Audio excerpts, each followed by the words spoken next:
ഈശോയിൽ ഏറ്റവും സ്നേഹമുള്ള സഹോദരി സഹോദരന്മാരെ, നിങ്ങൾക്ക് എല്ലാവർക്കും സുഖമാണോ? എല്ലാവർക്കും സുഖമാണോ? ചിലരൊന്നും പറയുന്നില്ല. അതിന്റെ അർത്ഥം സുഖമല്ല എന്നാണ്. മുഖത്തൊക്കെ ഒരു ചിരി വരുന്നത് കാണാൻ ആഗ്രഹമുണ്ട്. കാരണം ഇപ്പോഴും പലരും വിഷമങ്ങളും ദുഃഖങ്ങളും ഒക്കെ വിചാരിച്ചുകൊണ്ടിരിക്കുക. അതെല്ലാം കളഞ്ഞിട്ട് നല്ല പുഞ്ചിരിയോടുകൂടി ഇരിക്കുക. കാരണം നമ്മൾ ഈശോയോട് കൂടെയാണ് ആയിരിക്കുന്നത്. അപ്പൊ അതുകൊണ്ട് തന്നെ സന്തോഷിക്കുക. പൗലോസ് അപ്പോസ്തലൻ പറയുന്നത് പോലെ നിങ്ങൾ ആനന്ദിക്കുവിൻ, എപ്പോഴും കർത്താവിൽ ആനന്ദിക്കുവിൻ. അപ്പൊ അതുകൊണ്ട് നമ്മൾ ദുഃഖങ്ങളെല്ലാം അങ്ങ് വിടുകയാണ്. ഇനി ഈശോയോട് കൂടെ ആയിരിക്കാൻ വേണ്ടിയിട്ട് പരിശ്രമിക്കുക. നമ്മൾ എല്ലാ ദിവസവും ജോലിക്ക് പോയി തിരിച്ചു വന്ന് നമ്മുടെ ജീവിതത്തിലെ ഓരോ കാര്യങ്ങൾ ചെയ്യുമ്പോൾ ഈശോയോട് കൂടെ ആയിരിക്കാൻ പ്രത്യേക സമയം കണ്ടെത്താനായിട്ട് പലപ്പോഴും ബുദ്ധിമുട്ട് അനുഭവിക്കാറുണ്ട്. ഈ ദിവസം പ്രത്യേകിച്ച് നമ്മളെല്ലാവരും ഒരുമിച്ച് കൂടുന്നത് ബാക്കിയുള്ള കാര്യങ്ങളെല്ലാം നമ്മൾ വിട്ട് ഈശോയോട് കൂടെ ആയിരിക്കാൻ വേണ്ടിയിട്ടാണ്. അപ്പൊ അതുകൊണ്ട് തന്നെ എല്ലാവരും ചിരിച്ച മുഖത്തോടു കൂടി ഈശോയുടെ മുമ്പിലായിരിക്കുക. അച്ഛനെ കാണിക്കാനല്ല, ഈശോയെ കാണിക്കാം, കേട്ടോ. ഇന്ന് ദൈവവചനത്തിലൂടെ നമുക്ക് ആവശ്യമുള്ള ഒരു പ്രധാന കാര്യം ഈശോ പറഞ്ഞു തരാനായിട്ട് ആഗ്രഹിക്കുകയാണ്. നമ്മൾ പലപ്പോഴും നമ്മുടെ ജീവിതത്തിൽ ചിന്തിക്കുന്ന ഒരു കാര്യമാണ്, പഴയ കാലത്ത് നമ്മൾ അല്ലെങ്കിൽ കഴിഞ്ഞുപോയ ദിവസങ്ങളിൽ കഴിഞ്ഞുപോയ കാലത്ത് നമ്മൾ അറിയാതെ കുറച്ച് തെറ്റുകൾ ചെയ്തു പോയി, പാപം ചെയ്തു പോയി. നമ്മൾ കുമ്പസാരിക്കും, എങ്കിലും ഉള്ളിന്റെ ഉള്ളിൽ നമുക്കുള്ള ചിന്ത ഇതാണ്, ഈശോ അതെല്ലാം ക്ഷമിക്കുവോ? ഇത്രയും വലിയ പാപം ചെയ്തിട്ട് അത് എങ്ങനെ ഈശോയ്ക്ക് മറക്കാൻ പറ്റും? പലരും വിചാരിക്കുന്നത് കുമ്പസാരം കഴിഞ്ഞാലും ഈ തെറ്റുകളൊക്കെ ക്ഷമിക്കുവോ ഈശോ? ഈ തെറ്റുകളൊക്കെ ഈശോ മറന്നു പോകുമോ? എന്നെ വീണ്ടും അനുഗ്രഹിക്കുവോ ഈശോ? ഇങ്ങനെയുള്ള ചിന്ത പലപ്പോഴും നമ്മുടെ മനസ്സിൽ വരാറുണ്ട്. നമ്മൾ ഉറപ്പിക്കേണ്ട ഒരു കാര്യം, അനുദപിച്ച് തിരിച്ചു വരുന്ന ഏതൊരു വ്യക്തിയെയും ഈശോ ക്ഷമിക്കും, ആ പാപം ഈശോ മറന്നു കളയുമെന്നുള്ളതാണ്. ഉറക്കെ പറഞ്ഞ ഹല്ലേലൂയ, ഈശോയെ നന്ദി, ഈശോയെ സ്തുതി. പാപം ക്ഷമിക്കും എന്ന് പറഞ്ഞിട്ട് പലർക്കും മുഖത്തൊരു ചിരി വരുന്നില്ല. ചിരിച്ചുകൊണ്ട് പറഞ്ഞ ഹല്ലേലൂയ, ഈശോയെ നന്ദി, ഈശോയെ സ്തുതി. ഈ തെറ്റുകളെല്ലാം ഈശോ ക്ഷമിക്കുമെന്ന് മാത്രമല്ല, അന്ന് തുടങ്ങിയിട്ട് ഈശോ നമ്മളോട് കൂടെ നടക്കാൻ തുടങ്ങും. നമ്മുടെ കൂടെ ഈശോ ഉണ്ടാകും. അതുകൊണ്ടാണ് സങ്കീർത്തനത്തിൽ 23-ാം സങ്കീർത്തനം നമ്മൾ എങ്ങനെ ഏറ്റു പറയുന്നത്, കർത്താവാണ് എൻ്റെ ഇടയൻ, എനിക്കൊന്നിനും കുറവുണ്ടാവുകയില്ല. പാപം ക്ഷമിച്ച് നമ്മളൊരു പുതിയ വ്യക്തിയായിട്ട് ജീവിച്ചു തുടങ്ങുമ്പോൾ പിന്നീട് മറ്റുള്ള വ്യക്തികളല്ല നമ്മളെ നിയന്ത്രിക്കുന്നത്.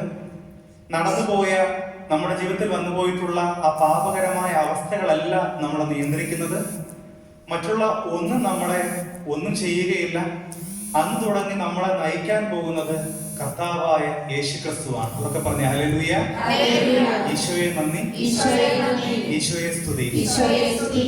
ഈശോ നമ്മളോട് കൂടെ ഉള്ളപ്പോ, കർത്താവ് നമ്മുടെ ഇടയനായിട്ടുള്ളപ്പോ നമ്മൾ പിന്നീട് ഒന്നിനെ കുറിച്ചും അസ്വസ്ഥരാകരുത്, ഒന്നിനെ കുറിച്ചും ആകുലപ്പെടരുത്, ഒന്നിനെയും ഭയപ്പെടരുത്.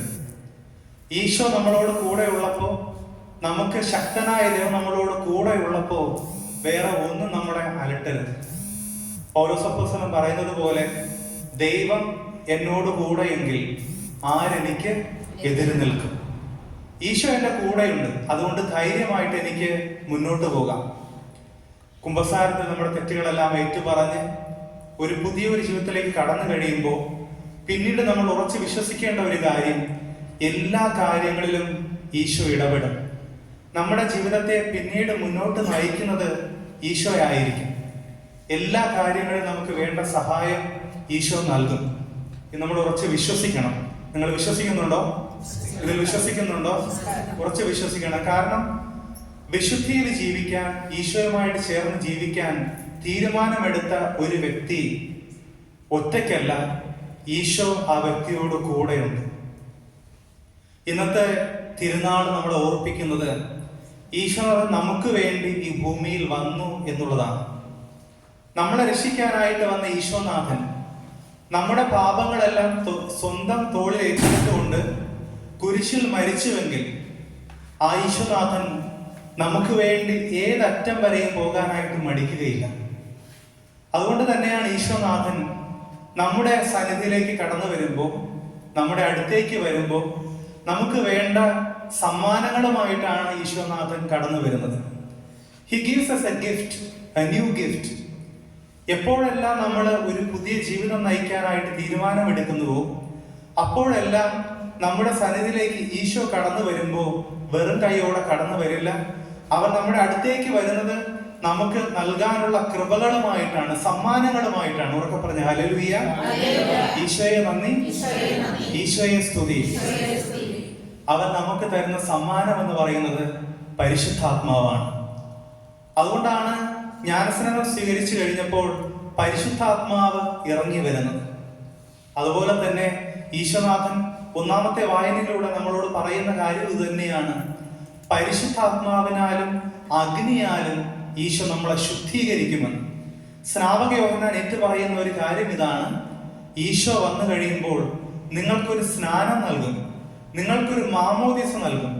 ആ മാമോദീസായിൽ പരിശുദ്ധാത്മാവും അഗ്നിയും നിങ്ങളുടെ മേൽ ഇറങ്ങി വരും. പരിശുദ്ധാത്മാവും അഗ്നിയും ഒരേ ഒരാൾ തന്നെയാണ്.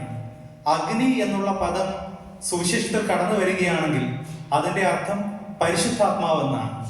പരിശുദ്ധാത്മാവും അഗ്നിയും എന്ന് എന്തുകൊണ്ട് വീണ്ടും എടുത്തു പറയുന്നു എന്നുള്ളതിന്റെ കാര്യം ഇതാണ്: പരിശുദ്ധാത്മാവ് പരിശുദ്ധ ആത്മാവാണ്, നമ്മളെ ശുദ്ധീകരിക്കുന്ന ആത്മാവാണ്. സ്വർണം അഗ്നിയിൽ ശുദ്ധി ചെയ്യപ്പെടുന്നത് പോലെ പരിശുദ്ധാത്മാവ് വന്നു കഴിയുമ്പോൾ നമ്മളെല്ലാവരും ശുദ്ധീകരിക്കപ്പെടുകയാണ്, ഒരു പുതിയ സൃഷ്ടിയായി മാറുകയാണ്. ഇന്നലെ വരെ ആയിരുന്ന വ്യക്തിയല്ല, ഇന്ന് ഒരു പുതിയ വ്യക്തിയാണ്. പരിശുദ്ധാത്മാവാണ് ആ വ്യക്തിയിൽ ഇന്ന് തുടങ്ങി പ്രവർത്തിക്കാൻ പോകുന്നത്.